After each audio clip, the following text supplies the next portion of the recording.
J'ai regardé le coupon froissé et bon marché posé dans ma paume, mes doigts tremblants alors que je traçais l'encre fanée, 20 $ de réduction sur votre prochain achat chez Budget Mart.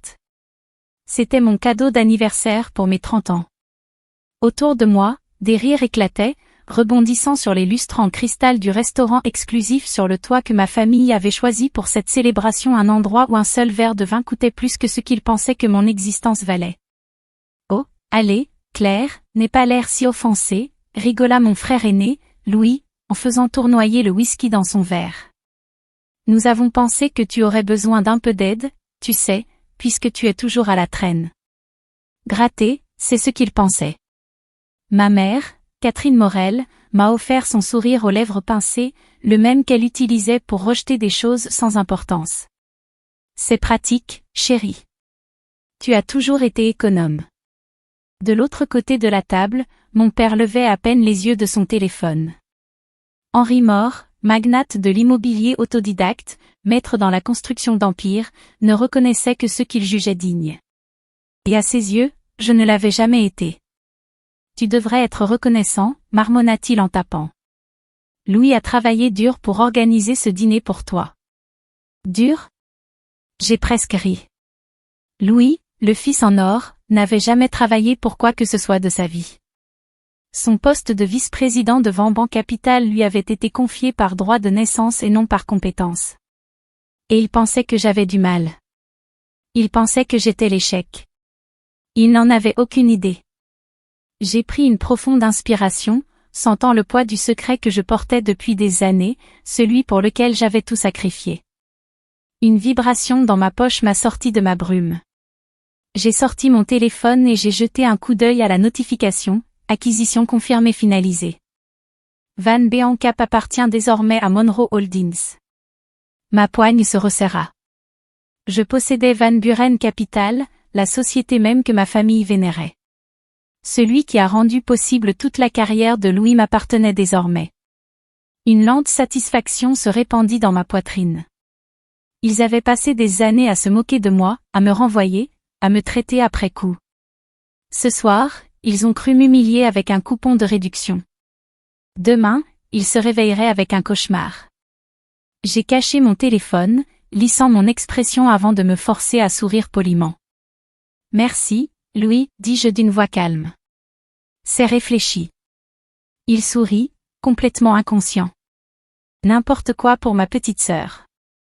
Oh, en parlant de ça, coupa ma sœur Olivia en se penchant par-dessus la table. As-tu déjà pensé à l'offre de Louis? Il est prêt à tirer quelques ficelles chez Van, peut-être à te trouver un poste d'assistant. J'ai failli m'étouffer avec mon eau. Un emploi d'assistant dans l'entreprise que je viens d'acheter?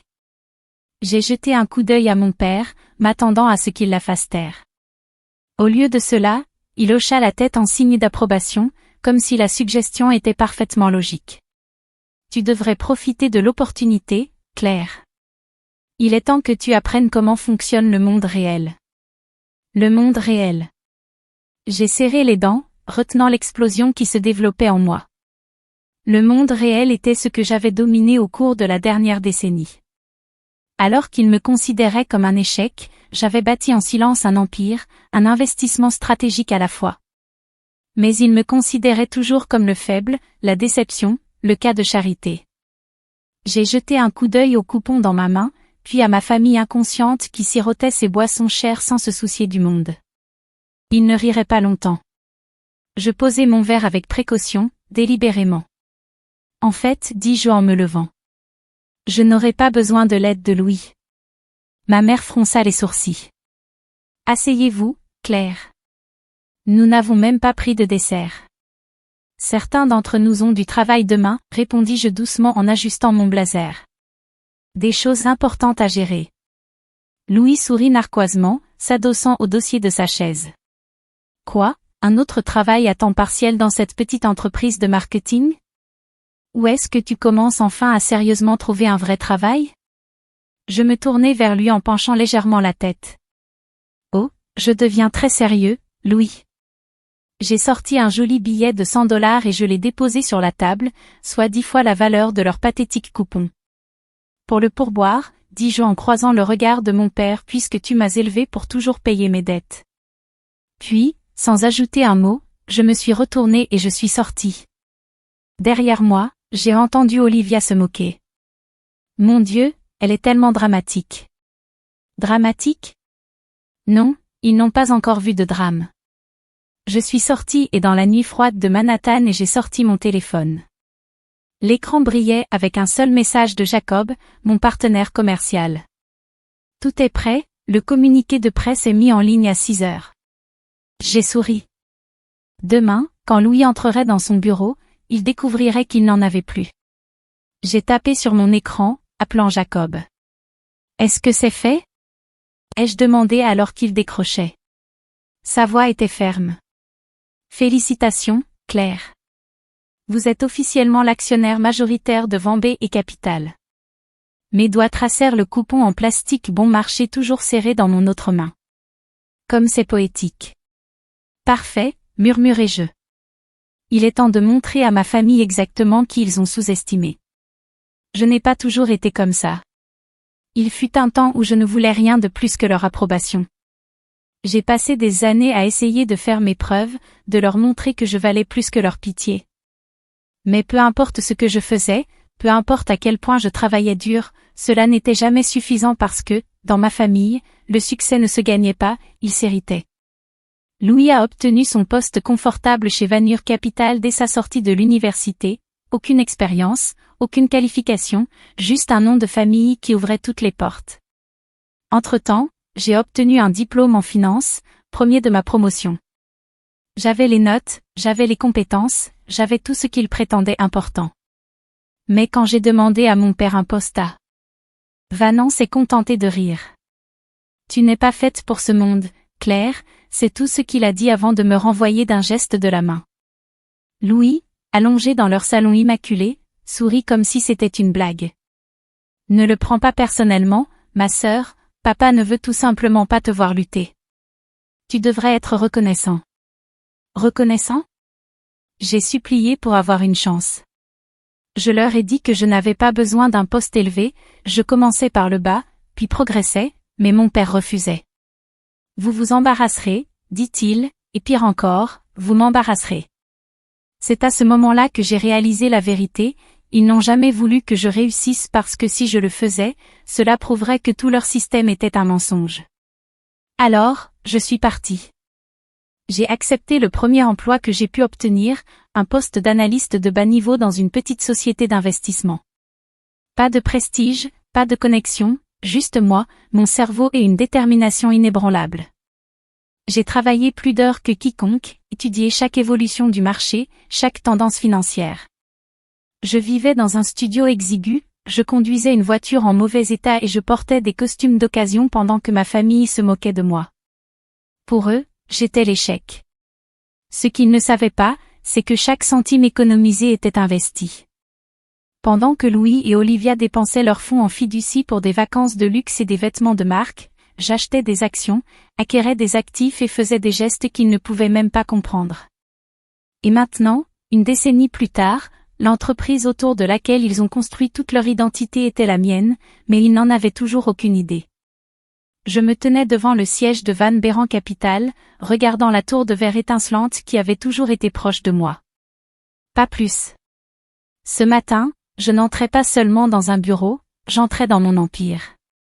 Jacob m'attendait sur le parking des cadres, son attitude décontractée habituelle remplacée par quelque chose de plus serré, de plus sérieux. Il panique déjà, dit-il en me tendant un élégant dossier noir. Louis a appelé les membres du conseil d'administration toute la matinée pour essayer de découvrir qui est le nouveau propriétaire. J'ai souri. Et il reste discret, comme nous l'avions prévu. À sa connaissance, le rachat a été réalisé par une société de capital investissement. Parfait. J'ai franchi les portes vitrées tournantes, mes talons claquant contre le sol en marbre. Chaque réceptionniste, chaque agent de sécurité, chaque employé se tournait vers moi, la plupart avec confusion, certains avec reconnaissance. Ils ne me connaissaient que comme la petite sœur de Louis, celle qui n'était jamais à la hauteur. Ils ne savaient pas qu'à la fin de la journée, tout allait changer. J'ai pris l'ascenseur directement jusqu'à l'étage exécutif, entrant dans une salle de conférence où les membres du conseil d'administration étaient assis dans un silence intense. En bout de table, Louis avait l'air de ne pas avoir dormi. Son costume était froissé, son arrogance habituelle remplacée par quelque chose qui ressemblait dangereusement à la peur. « Qu'est-ce qui se passe ?» demanda-t-il en claquant ses mains sur la table. Je pris mon temps pour poser mon dossier, savourant la tension grandissante dans la pièce. « Vous êtes sur le point de le découvrir », dis-je doucement en me glissant sur la chaise en bout de table. Louis m'a regardé fixement, puis il a ri, un rire court et incrédule qui n'a pas vraiment atteint ses yeux. « C'est mignon, Claire, vraiment, mais ce n'est pas ton terrain de jeu. C'est une société qui vaut 1 milliard de dollars. Peut-être que si tu avais accepté mon offre hier, tu prendrais un café maintenant au lieu de t'embarrasser. » Les membres du conseil d'administration se déplaçaient inconfortablement, sentant que quelque chose n'allait pas. J'ai souri, puis j'ai sorti les papiers officiels d'acquisition et les ai posés sur la table. Je ne suis pas là pour prendre un café, Louis, je me penchai en avant. Je suis ici pour diriger l'entreprise. La pièce tomba dans un silence de mort. Le visage de Louis s'est vidé de ses couleurs alors qu'il regardait les documents, ses mains tremblaient alors qu'il feuilletait les pages, sa respiration devenait haletante et inégale. Mon père m'avait toujours dit que les affaires étaient une question de pouvoir, et maintenant, j'avais tout cela, Claire, sa voix était à peine un murmure. « Qu'est-ce que tu as fait ?» Je me penchai en arrière, croisant les bras. « J'ai fait ce que tu n'aurais jamais pu faire. Je l'ai mérité. » Louis était figé sur place, ses doigts agrippant les documents d'acquisition comme s'il pouvait changer les mots par pure volonté. « Ce n'est pas réel, » marmonna-t-il en feuilletant les pages avec un désespoir frénétique. « Il n'y a aucun moyen. »« Crois-le, Louis, » dis-je d'une voix ferme. « Je possède désormais Van Beran Capital. » La salle de réunion était silencieuse, à l'exception du tic-tac de l'horloge sur le mur du fond.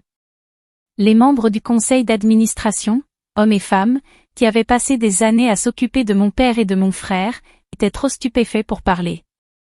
La respiration de Louis était irrégulière, sa peau pâle. J'ai vu sa prise de conscience se faire lentement, douloureusement. Il ne perdait pas seulement son emploi, il perdait tout. « Claire, » murmura-t-il, la voix cassante. « Nous sommes une famille. » Je m'appuyai en arrière sur ma chaise, croisant les jambes. « C'est drôle, tu n'avais pas l'air de t'en soucier quand tu te moquais de moi hier soir. » La mâchoire de Louis se serra, il se tourna vers le tableau, désespéré de reprendre le contrôle. « C'est une erreur. Ton père, interrompis-je, n'a plus aucun pouvoir ici. » J'ai fouillé dans mon dossier et j'en ai sorti la dernière pièce du puzzle, un contrat signé restructurant la direction de Van Beran. Je l'ai fait glisser sur la table, en tapant sur le texte en gras en haut. À compter d'aujourd'hui, vous êtes soumis à une évaluation de vos performances. Louis regarda les mots, le souffle coupé dans sa gorge. La pièce était si calme que je pouvais entendre le léger bourdonnement de la climatisation. Ses doigts se sont serrés en poing. « Tu plaisantes. » J'ai souri. « Pas du tout. » Son regard se tourna vers les membres du conseil d'administration, sa voix montant en panique. « Vous ne pouvez pas la laisser faire ça. Je dirige cette entreprise. » Entreprise depuis des années, j'ai mal fini. J'ai retourné l'écran de mon ordinateur portable, affichant les documents financiers de l'entreprise. La division Côté, votre division, fonctionne avec une perte de 40% depuis 3 trimestres consécutifs. La seule raison pour laquelle tu n'as pas été viré il y a des mois, c'est à cause de l'influence de papa. Louis rougit, sa mâchoire se serrant. Sous ma direction, ai-je poursuivi, cette société ne sera plus un terrain de jeu pour les dirigeants de fonds fiduciaires autorisés. Soit vous prouvez votre valeur, soit vous êtes éliminé. Une chaise racla le sol alors que Louis reculait de la table, tremblant de rage. Tu penses que tu peux venir ici et tout me prendre? Sa voix était basse, furieuse, dangereuse. Tu penses que tu es meilleur que moi? J'ai rencontré son regard avec un regard calme et constant. Non, Louis, je me levai, redressant mon blazer. Je ne pense pas que je vais mieux. Je sais que je le suis. Les muscles de sa mâchoire se contractèrent, ses mains se serraient en poings serrés à ses côtés. Pendant une seconde, j'ai cru qu'il allait exploser à ce moment-là, mais son expression a ensuite changé. La fureur dans ses yeux fut soudainement remplacée par autre chose, un sourire narquois lent et rampant, et je n'aimais pas ça. Louis prit une profonde inspiration, redressa sa cravate et s'appuya contre la table avec une confiance moqueuse. « Tu es intelligent », a-t-il admis en secouant la tête. « Je vais te l'accorder, plus intelligemment que ce que je te croyais. » Il rigola en se passant la main sur le visage. « Mais voici le problème. » Son regard rencontra le mien, vif et calculateur. « Tu ne sais pas tout. » Un frisson me parcourut le dos. « De quoi parles-tu » Louis expira dramatiquement, comme s'il appréciait ce moment. Puis lentement, il sortit son propre téléphone et le glissa sur la table. L'écran était toujours allumé, une boîte email ouverte sur un seul message non lu, un message de l'avocat de notre père. Objet, conflit urgent de propriété chez Vanier Capital. Mon cœur s'est arrêté. Le sourire narquois de Louis s'élargit. Tu pensais vraiment que papa te laisserait tout prendre aussi facilement ? J'ai attrapé le téléphone et scanné l'email, mes doigts se resserrant autour de l'appareil. Selon le message, Henry Moore avait déposé une plainte contre mon acquisition. On dirait que papa a encore quelques tours dans son sac, murmura Louis, et il réclame des faveurs très importantes. J'ai gardé mon visage neutre, mais mon esprit s'emballait. Cela ne faisait pas partie du plan. Tout ce que j'ai fait était conforme aux règles. L'acquisition était hermétique, tout à fait légale, mais mon père, Henry Moore, n'était pas seulement puissant, il était impitoyable. Et s'il tirait les ficelles juridiques, alors il ne s'agissait plus seulement de l'entreprise. C'était la guerre. Je posai soigneusement le téléphone, refusant de laisser Louis voir ne serait-ce qu'une once d'incertitude. Si vous pensez que j'ai peur, dis-je froidement, vous vous trompez. Louis se pencha en avant, les yeux brillants. Nous verrons. J'ai attrapé mon dossier, l'ai mis sous mon bras et me suis tourné vers la porte. Mais juste au moment où je l'atteignais, la voix de Louis m'arrêta net. Oh, éclair, j'ai hésité. Vous voudrez peut-être aussi vérifier vos emails. Un lent sentiment de terreur parcourut ma colonne vertébrale. J'ai sorti mon téléphone, un nouveau message d'Henry Moore. Sujet, vous venez de commettre la plus grosse erreur de votre vie. J'ai senti le sang s'écouler de mon visage. Pour la première fois depuis le début, j'ai ressenti quelque chose auquel je ne m'attendais pas, ni regret, ni peur, mais de l'anticipation. Parce que si mon père voulait déclencher une guerre, j'étais plus que prêt à la terminer. J'étais assis dans mon bureau, les toits de la ville s'étendant au-delà des fenêtres du sol au plafond, mais mon attention était concentrée sur l'email. Vous venez de commettre la plus grosse erreur de votre vie. Henry Moore n'a pas proféré de vaines menaces. Mon père était un faiseur de rois, un homme qui avait bâti son empire en écrasant tous ceux qui se mettaient en travers de son chemin, et maintenant, pour la première fois, j'étais son ennemi. J'ai pris une lente inspiration, repoussant la tension de mes épaules. J'avais prévu une résistance, mais je ne m'attendais pas à ce qu'il riposte aussi vite. J'ai cliqué sur l'email et parcouru le message, jargon juridique, contestation formelle de mon acquisition, affirmation selon laquelle j'avais utilisé une information privilégiée. Ce n'était que des mensonges, chaque mouvement que j'ai fait était conforme aux règles.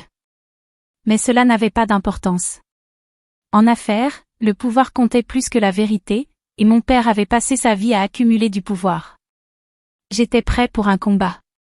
Ce à quoi je n'étais pas prêt, c'était ce qui s'est passé ensuite. 40 minutes plus tard, la réunion d'urgence du conseil d'administration commençait.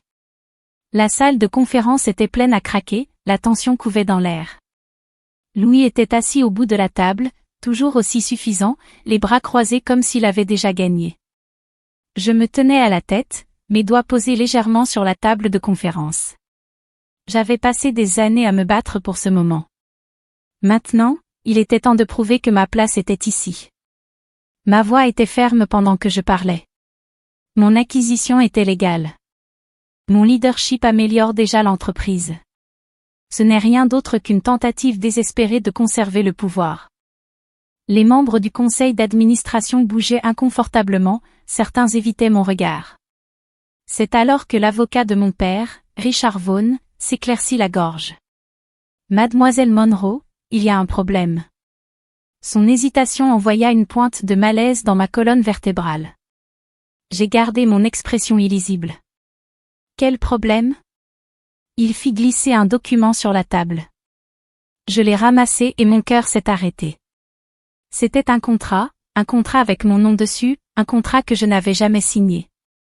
D'après cela, j'avais accepté, il y a 3 semaines, de transférer mes actions dans une société holding détenue par Henry Moore. Il ne s'agissait pas seulement d'une contestation juridique, c'était un coup monté, une fraude parfaite et à toute épreuve. J'entendis à peine Louis rire à côté de moi. J'ai levé les yeux, ma vision s'aiguisant comme une lame. C'est faux, ai-je déclaré. Richard croisa les mains. Alors vous n'aurez aucun problème à le prouver au tribunal. J'ai serré la mâchoire. Il savait. Il savait que les tribunaux prenaient des mois, voire des années, pour résoudre des différends comme celui-ci. Le temps que je blanchisse mon nom, le mal serait fait, ma propriété serait gelée, Louis serait réintégré en tant que PDG. Mon père avait joué son coup parfaitement. J'ai expiré lentement. Il pensait avoir gagné, il n'avait aucune idée que j'avais prévu ce moment précis. J'ai tapoté sur le microphone intégré à la table. Mesdames et messieurs, dis-je en gardant ma voix douce, il semble que mon père croit qu'il peut réécrire l'histoire. Louis sourit. Ou peut-être qu'il sait simplement jouer mieux que toi. J'ai incliné la tête. Tu sais ce qui est drôle, Louis? J'ai fouillé dans mon dossier et j'en ai sorti mon propre document, celui-ci bien réel. Je l'ai glissé sur la table jusqu'à Richard. Son visage a perdu toute couleur. Louis se pencha en avant, essayant de voir ce qu'il avait secoué. Qu'est-ce que c'est? Richard déglutit difficilement, sa voix à peine au-dessus d'un murmure. Un accord de dissolution. J'ai souri. C'est exact. Je me tournai vers le tableau. Il y a 3 jours, j'ai officiellement dissous Monroe Holdings. Des murmures éclatèrent. Louis jaillit de sa chaise. Et toi? J'ai laissé le moment pénétrer. Mon père avait supposé que je dirigerais Van Burr Capital sous Monroe Holdings, la société d'investissement que j'avais secrètement créée pendant des années.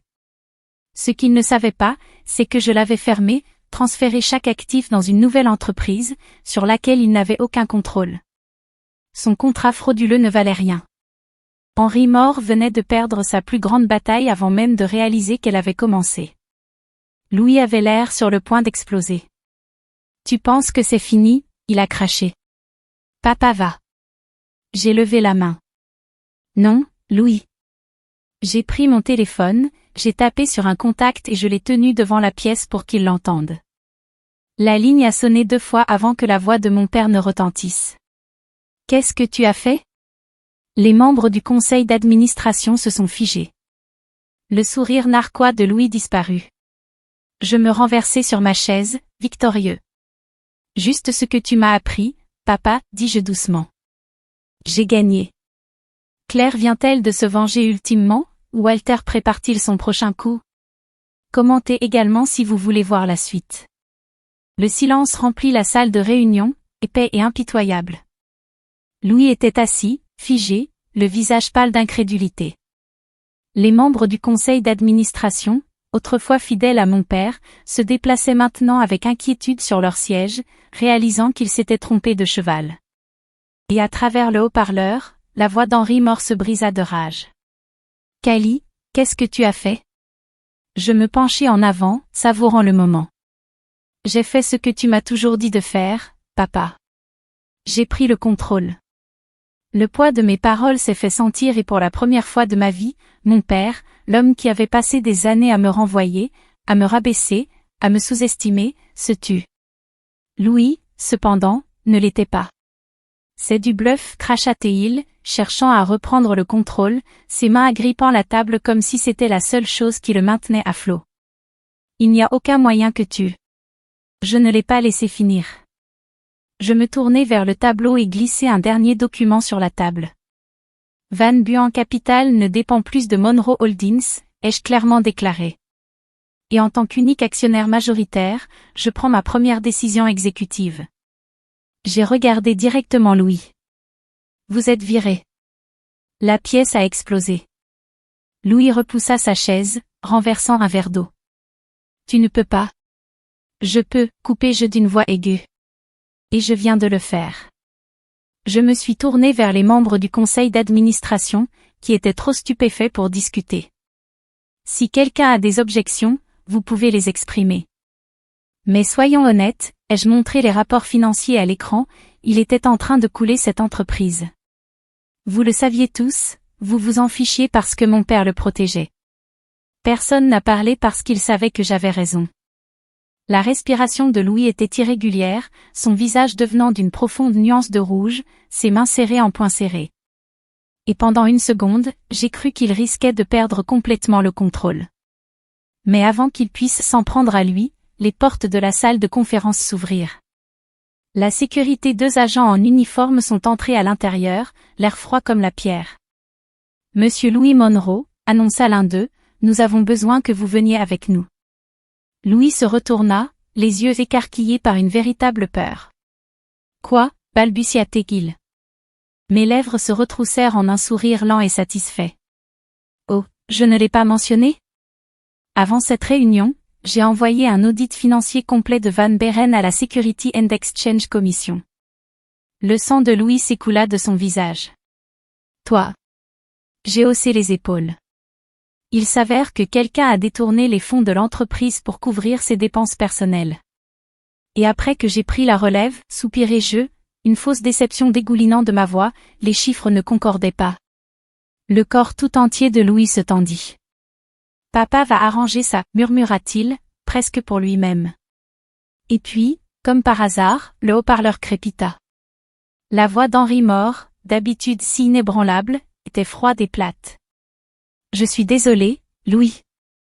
Louis se figea, la tête tournée vers le téléphone, la bouche légèrement ouverte, abasourdi. Walter soupira. Je t'ai dit de brouiller les traces. Tu ne l'as pas fait. Maintenant tu dois faire face aux conséquences. Louis avait l'air d'avoir reçu un coup de poing au ventre. Papa, s'il te plaît. Mais la ligne resta.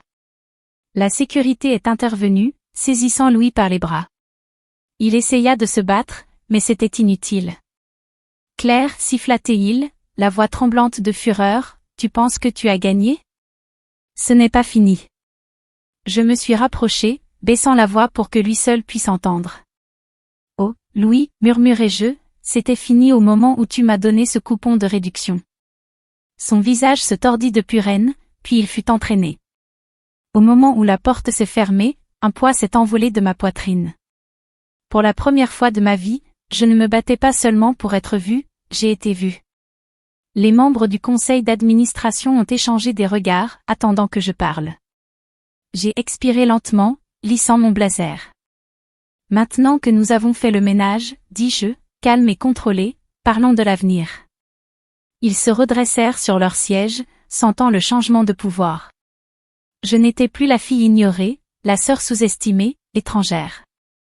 J'étais aux commandes et pour la première fois, ils le savaient. Cette nuit-là, je suis rentrée chez moi dans mon pantouspas dans le modeste appartement dans lequel ma famille pensait que je vivais encore. Jacob attendait, une bouteille de champagne à la main. Eh bien, dit-il en me versant un verre, tu l'as fait. J'ai pris le verre, faisant tourner le liquide avant de croiser son regard. Non, non, corrigeai-je, j'ai gagné. Jacob sourit en faisant teinter son verre contre le mien. Vers un nouveau départ. J'ai bu une lente gorgée, laissant le poids de tout ce pourquoi je m'étais battu s'installer. Louis était parti, mon père était impuissant et j'avais enfin, indéniablement, le contrôle. La fille dont ils se moquaient autrefois était désormais celle qui tenait leur destin entre leurs mains. Et le meilleur? Je n'avais pas encore fini, car il ne s'agissait pas seulement de vengeance, il s'agissait de réécrire les règles, et je ne faisais que commencer. La vengeance de Cali vous a-t-elle satisfait, ou pensez-vous qu'il y a plus à dire dans l'histoire? Commentez aussi si vous voulez un épilogue bonus, et n'oubliez pas d'aimer et de vous abonner.